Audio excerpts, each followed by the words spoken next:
The road back home should have taken 20 minutes, but somewhere along the way, we left the road entirely. I was in 8th grade when this happened. Our class had just finished a field trip to a wildlife rehabilitation center, and everyone was exhausted. Some kids were asleep, others were just scrolling on their phones or talking quietly. I remember the weather shifting as we loaded onto the bus. The sky grew heavy and gray, like storm clouds were just waiting for something. The air felt oddly humid and cold at the same time. Our driver was new. He was an older man, thin with a wiry beard and these pale, tired eyes. He didn't say much, just gave us a stiff nod as we all boarded.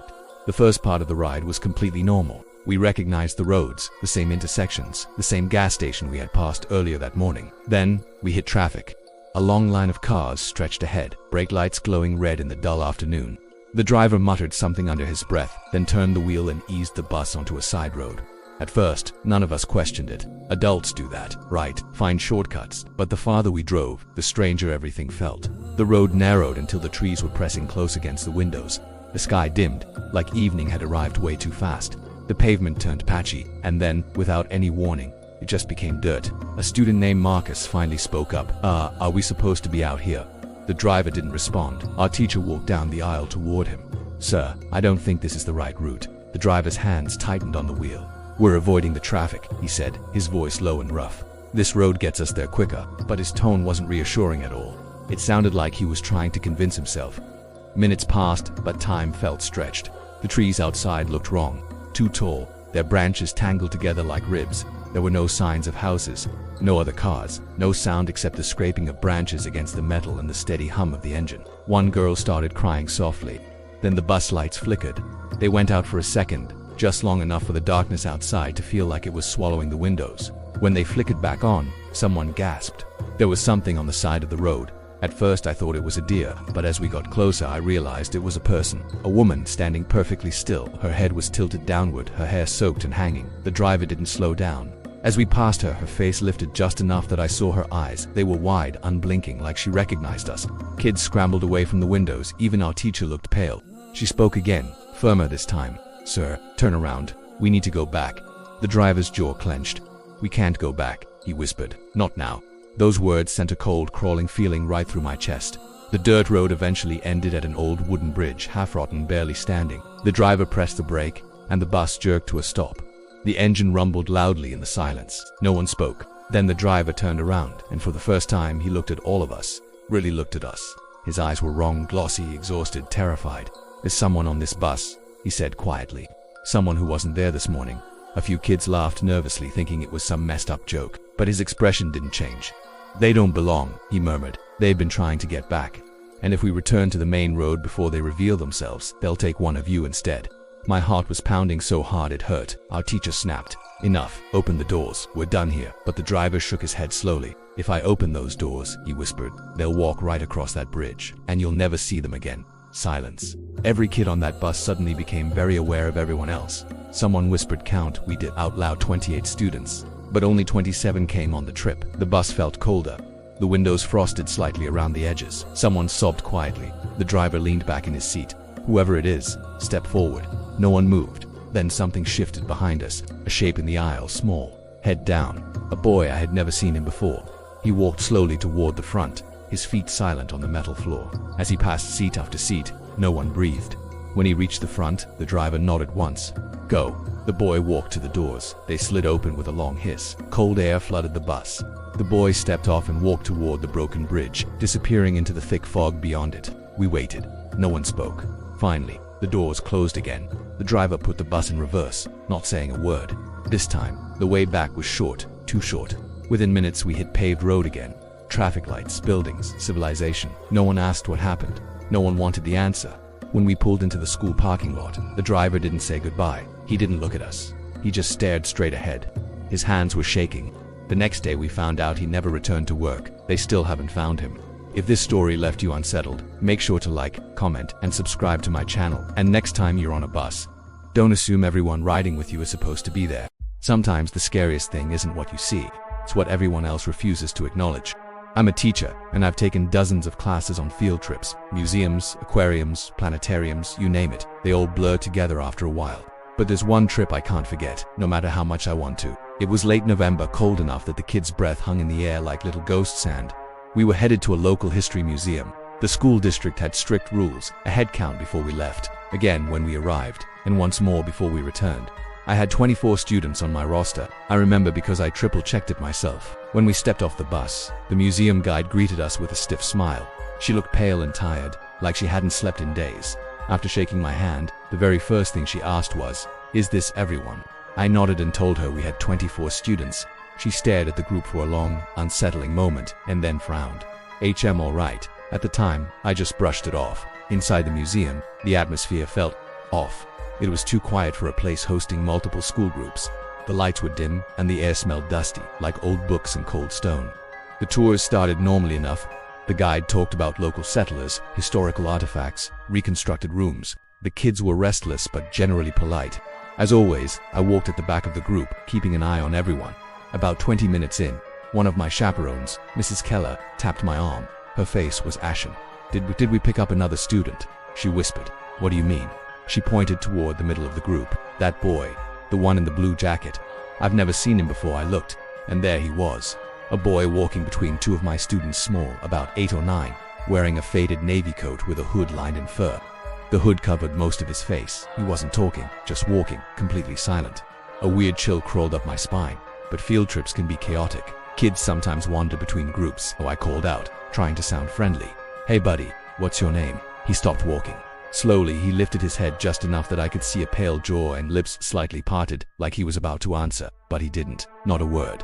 Suddenly, the guide spoke, her voice trembling slightly. "He's fine, just let's continue." The kids turned back toward her, but I stared at her. She wouldn't meet my eyes. We continued the tour, but now the atmosphere felt truly wrong. I could feel the weight of something watching us, listening every time I looked.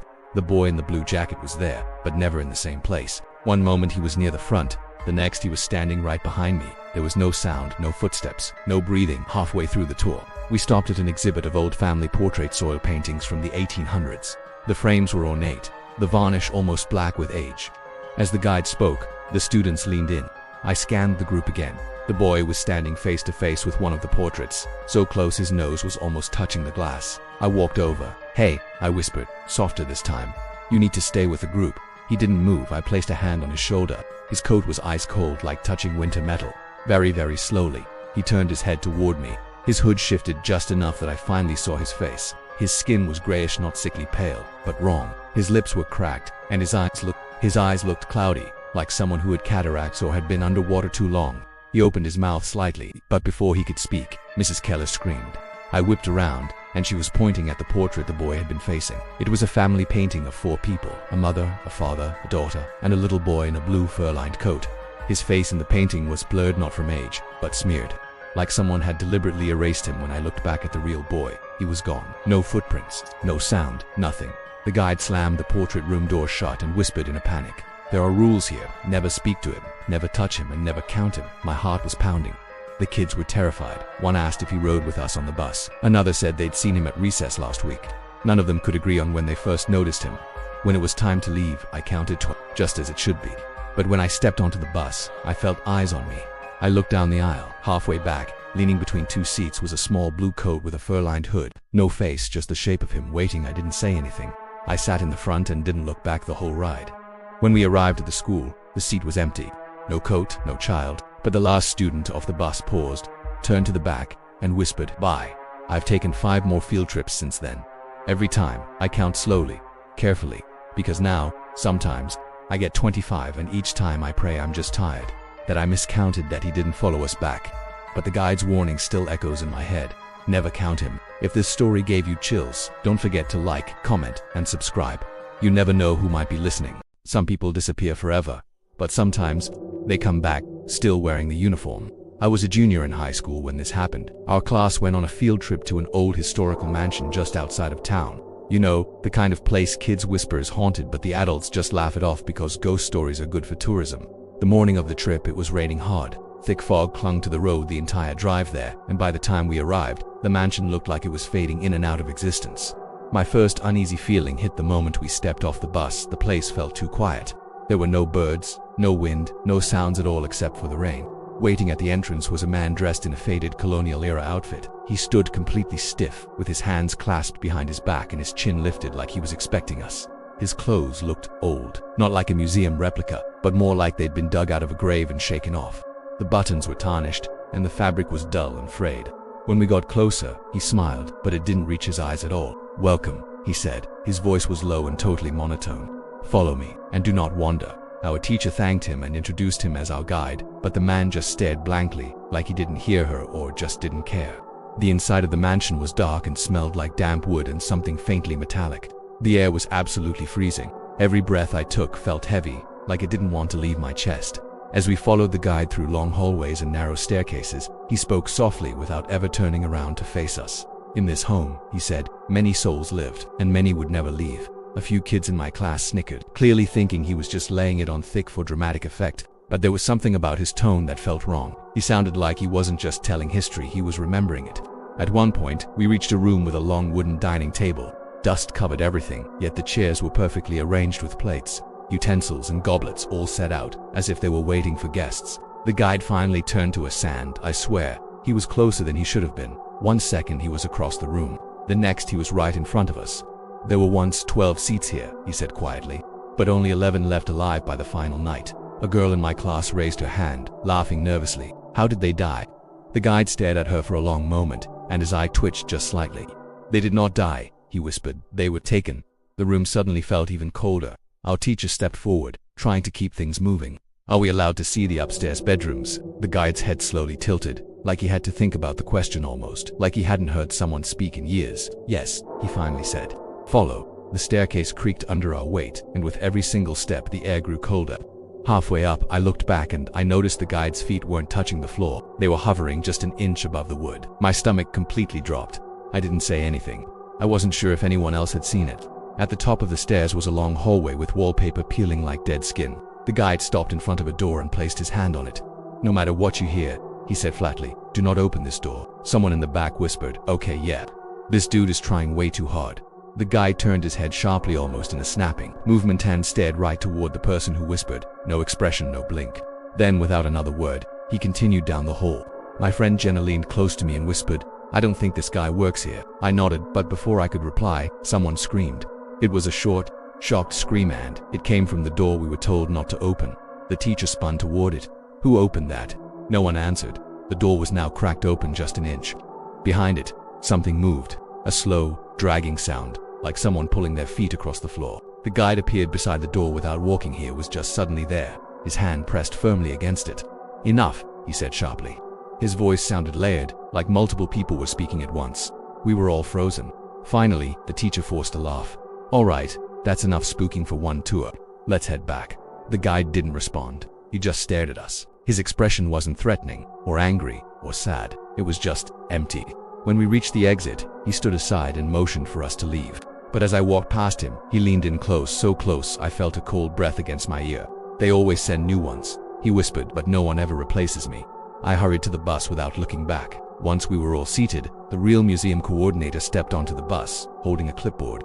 "Sorry I missed you all," she said. "Your tour guide never showed up this morning. We tried calling the school but couldn't reach anyone in time." Every single person on the bus went completely silent. Our teacher slowly stood up. "Then who took us through the house?" The coordinator frowned. "No one. The mansion has been closed for restoration for months. No tours are allowed in there." We pulled away, and through the fogged window I saw a figure standing in the upstairs window of the mansion, watching us, still smiling. If this story made your heart race, make sure to like, comment, and subscribe to my channel. You never know who might be waiting to guide you next.